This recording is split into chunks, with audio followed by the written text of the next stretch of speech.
家でセルフマッサージしようかなとか、家族にマッサージしてあげようかなっていう時に使うアロマオイルの作り方です。日本アロマ環境協会推奨の精油の安全な濃度というのが 1% になっています。1% というのは精油1滴に対して植物オイルが 5ml、約小さじ1ですねになっています。10ml だと2滴、20ml だと4滴、30ml だと6滴になります。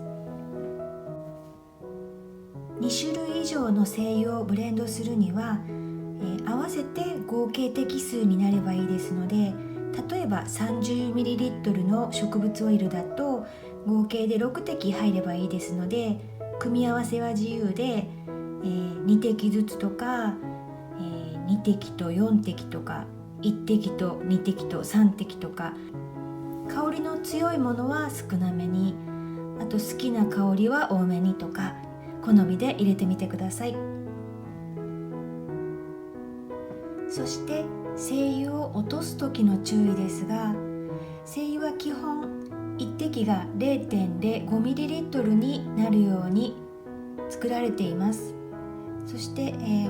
このポタッと自然に落ちるのが 0.05ml になるので、急いでたり